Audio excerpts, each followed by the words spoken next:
संसद का मॉनसून सत्र पहले दिन से ही हंगामे की भेंट चढ़ता गया।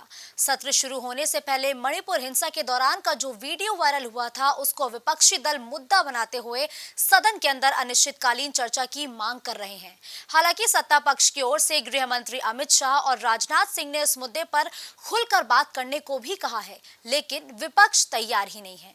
वो चाहता है कि पहले प्रधानमंत्री नरेंद्र मोदी, जो कि नेता सदन होने के नाते, संसद में इस पर जवाब दे। लेकिन यहाँ हैरानी की बात यह है कि आंकड़े नहीं होने के बावजूद भी जो इंडिया है वो मिलकर अविश्वास प्रस्ताव आखिर क्यों ला रहा है इस मामले पर। जब कुछ हासिल नहीं होगा तो हाथ पैर मारने का आखिर फायदा क्या है? इसके पीछे की सियासी गणित भी है, उसको समझाते हैं। अगर लोकसभा में किसी विपक्षी दल को लगता है कि सरकार के पास बहुमत नहीं है या सरकार सदन में विश्वास खो चुकी है, तो वो अविश्वास प्रस्ताव ला सकता है। संविधान के अनुच्छेद 75 के अनुसार केंद्रीय मंत्रिपरिषद लोकसभा के प्रति जवाबदेह है। अगर सदन में बहुमत नहीं है तो पीएम समेत पूरे मंत्रिपरिषद को इस्तीफा देना होता है।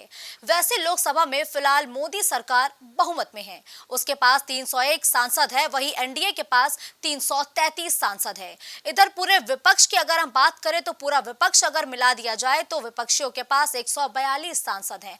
कांग्रेस के पास सबसे ज्यादा सांसद है। ऐसे में स्पष्ट है कि विपक्ष का अविश्वास प्रस्ताव पूरी तरीके से फेल हो जाएगा। दरअसल विपक्ष अक्सर यह आरोप लगाता है कि पीएम नरेंद्र मोदी अहम मुद्दों पर मौन साध लेते हैं। ऐसे में वो अविश्वास प्रस्ताव को लाकर पीएम मोदी को बोलने पर मजबूर करेंगे और ये प्रचारित करने की कोशिश करेंगे कि गंभीर मुद्दों पर जवाब देने से बच रहे पीएम मोदी को विपक्षी एकता ने बोलने पर मजबूर कर दिया है। संसद का मॉनसून सत्र पहला मौका है जहां विपक्षी दलों को अपने गठबंधन की ताकत दिखाने का पूरा मौका मिला है। अब विपक्ष कोशिश कर रहा है कि वो अपनी शर्तों पर, अपने मुद्दों पर सरकार को जवाब देने पर मजबूर करें। अगर वो ऐसा कर ले जाते हैं तो ये विपक्ष की एक तरह की जीत ही मानी जाएगी। इसलिए विपक्ष अविश्वास प्रस्ताव लाकर एक दबाव बनाने की भी कोशिश कर रहा है। लेकिन इस केस में ये तो तय है कि विपक्ष इस टेस्ट को पास करने में फेल हो जाएगा। पर कई बार देश में अविश्वास प्रस्ताव होने से सरकारें तक गिर गई हैं। देखिए, भले ही लोकसभा के इतिहास में 27 बार अविश्वास प्रस्ताव लाया गया हो, लेकिन केवल 3 बार ही सरकारें गिरी हैं। पहली बार 1990 में वीपी सिंह सरकार, दूसरी बार 1997 में एचडी देवगौड़ा की सरकार और 1999 में स्वर्गीय अटल बिहारी वाजपेयी की सरकार के खिलाफ ही अविश्वास प्रस्ताव पास हो पाया था।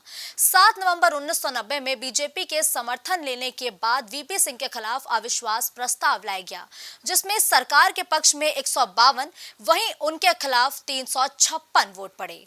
दूसरी बार 11 अप्रैल 1997 में देवगौड़ा सरकार के पक्ष में 190 और खिलाफ में 338 वोट पड़े थे और तब भी सरकार गिर गई थी। वहीं तीसरी बार और आखिरी बार यानी कि 17 अप्रैल 1999 के खिलाफ अविश्वास प्रस्ताव लाया गया, जिसमें उनकी सरकार एक सिर्फ वोट से हार गई थी। तो देखिए, भले ही अविश्वास प्रस्ताव इस बार भी लाया जा रहा है, लेकिन विपक्ष ये जानता है कि वो इस प्रस्ताव में फेल हो जाएगा। लेकिन उसके बावजूद भी जो विपक्ष है वो एनडीए पर एक दबाव बनाने की कोशिश करता है। इससे पहले भी एक ऐसा मौका था जब अविश्वास प्रस्ताव के पारित होने के चलते 3 सरकारें गिर गई थी। इस बार भले ही सरकार नहीं गिरेगी, लेकिन कहीं ना कहीं विपक्ष सत्ता पक्ष पर दबाव बनाने की कोशिश करता हुआ नजर आएगा और यही वजह है कि अविश्वास प्रस्ताव विपक्षी पार्टियों द्वारा लाया गया है।